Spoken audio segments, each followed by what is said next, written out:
Hello everyone, this is the Go-To Family. Today we're in Ho Chi Minh City, otherwise known as Saigon, and right now we're at the Ben Thanh Market right here in the central area of the city, and this place is crazy packed. It has everything, street food stalls, souvenir shop, basically you name it. So today we're going to be doing a lot of exploration right here in the market and seeing what kind of goodies we can discover. Alright, so first stop is this place called Banh Beo Hue. So this place specializes in this thing called Banh Beo Hue, which is like a rice flour pancake, but the actual dish that they make actually consists of multiple ingredients, not just the Banh Beo Hue. So they're popular because they've been making this recipe for generations, I believe over 5 generations, and they've really mastered this one dish. Now you'll see that this is a common thing when you're in Vietnam and you're eating at some of these stalls. Generation after generation of their family have mastered just one dish, and that is what makes them so popular. Alright, so this is the dish right here.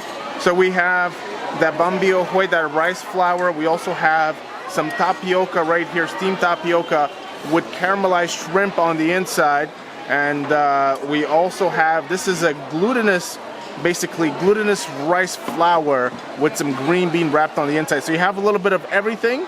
And you also have some steamed pork sausage, and you also have some croutons right there to highlight the French connection.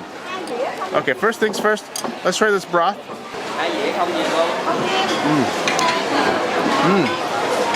Oh, that is quite sweet. Very flavorful as well with the coriander, and you have some fried garlic in there as well. Let's try this Banh Beo Hue. So you can see it here, it's a steamed rice pancake.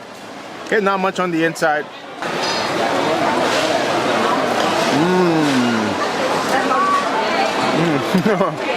It's just so soft. It absorbs a lot of that fish sauce with the coriander and the garlic, so that is quite good. Alright, so next up we got the tapioca with the caramelized shrimp middle. So this looks quite good. It might be good that. Let's try it out. Are you helping me? Okay. I'm trying to. You know, I feel like I've seen all of these things when we were in Hue. All of these things at the market in Hue, I believe that I've seen them.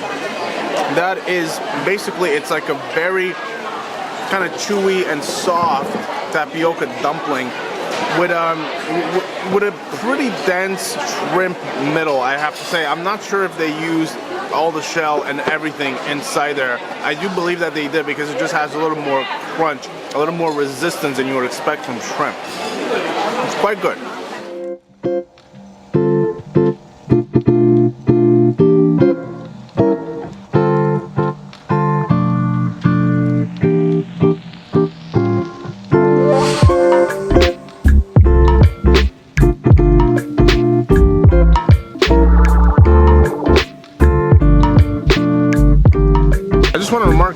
Saigon or Ho Chi Minh, whatever you want to call it, is really quite the modern city. It has basically everything you'd expect. Probably come a long way from the you know, like the dark communist times that probably many people associate with Vietnam. It's nothing like that. You got big skyscrapers, big buildings, cafe shops on every corner. Probably has a lot to do with the rise in tourism, but nonetheless, it's quite modern over here. So just a short distance away from the market, we've arrived at this spot called Hong Hoa Banh Mi. And this place, just you can see, it's just a little hole in the wall. In fact, the kitchen is so tight. There's 3 people in there. I can't even get in. That's how small it is. So a little hole in the wall. And generally, that's how you know that it's gonna be good, because the hole in the wall is busy. The banh mi is a staple of Vietnamese life, really. You can find it everywhere. It's ubiquitous in Vietnam, and each and every shop has their own versions that they make with their own sauces, their own cuts of meat cured in their own ways, their own pâtés, their own vegetables, and most importantly, at least in my opinion, is their own breads. And it's something that you definitely have to have here in Saigon, which is the birthplace of the famous sandwich. Alright guys, so we got the banh mi. This is the classic mixed. We also have the chicken, which the kids are feasting on right now.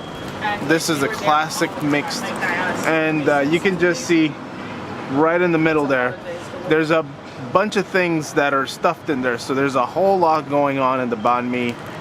You can just see there's different cuts of pork, so it looks like different kinds of cured pork, maybe even some boiled pork, kind of like a bologna, kind of like a sausage, kind of like we had before.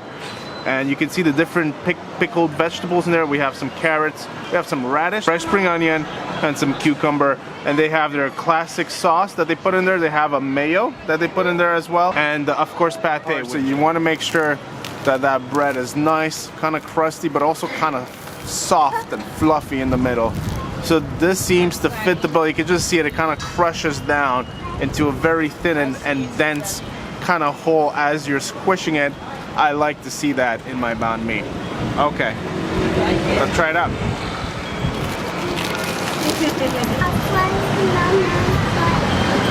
You're being very open-minded today. That's usually done. Well, that was a big bite. And this is one of the more. This is one of the most meatiest banh mi's I've ever had. There's a lot of meat going on in there. And I have to say that pate right there, that is really authentic. That tastes like French pate with black peppercorns, the real deal. They have that mayo on top of it, or beneath it, that's just there to create some extra butteriness, some extra richness. Wow, that is a rich bite of banh mi, the richest that I've had. That pate is super, super flavorful. That is quite good. The bread is nice, quite crusty on the outside, very soft in the middle, so it just kind of squishes down into the fillings. Wow, that's very, very nice. I'm a big sucker for pate. I have to say this is the best pate on a banh mi that I've had in Vietnam. The pate here is the standout ingredient to me on the banh mi. Not touching. And what better way to refresh from all that bread than with a nice, chilled, big jug of sugarcane juice. Freshly squeezed too. Is the traditional technique of cooking. That hits the spot. Here, put that. All right, guys. So steamed rice cakes with some crumbled peanuts on top. Now, is this traditional from the Saigon region? Mainly everywhere. Many everywhere. But more of the south, because More of the south. in south we use more coconut milk. Okay. It's really good. Spread out.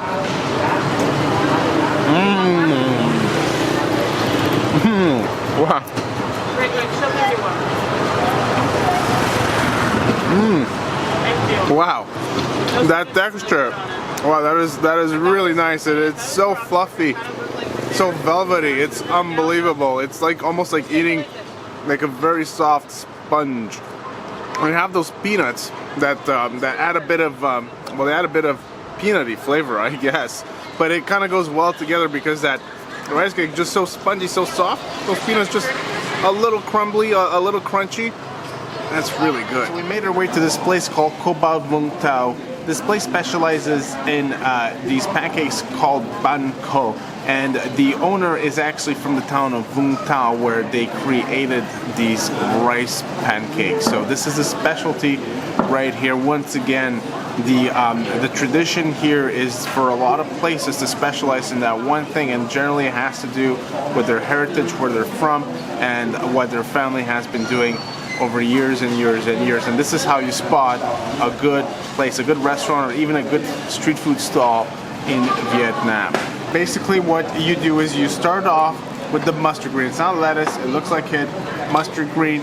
You break it in half, and you're gonna use one half as the base of your Banh Khot. So you're gonna put some lettuce on the mustard green, so it's gonna have double the crunch.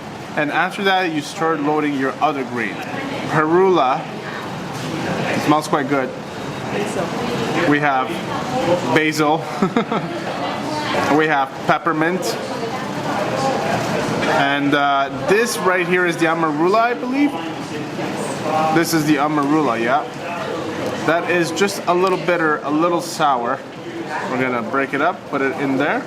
So this is root beer leaf. Actually, it's licorice. And that, I have to say, that packs quite the punch. So we're gonna put some of that in there. And this is the last ingredient, the fish mint. This is fishy. We're gonna put that on top. It's gonna give it a nice little extra. So once we do that, we're gonna take one of the banh khot. So right here I have the fish cake banh khot, and you can just see how beautifully toasted the rice cake is, and you have like those chives there, and you have the rice cake, which just looks like a little fish meatball right there. We're gonna add some of these pickled vegetables that we had, papaya and carrot. And last but not least, we're gonna add just a little more fish sauce just to top it off. Just a little bit of fish sauce. Okay, there we go. That's gonna go really well with those greens, the lettuce and the mustard green right there. So once that's done, we're gonna wrap it up like a sandwich. So there we go.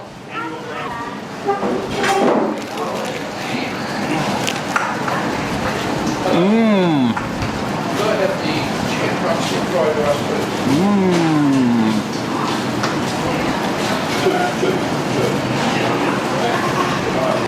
This many different greens in one sitting like that. Wow.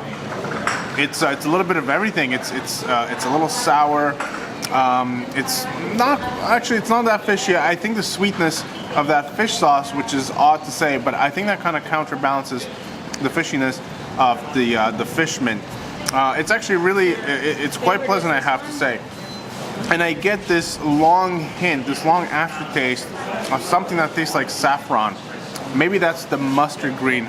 I'm not quite sure, but that's really nice, really pleasant.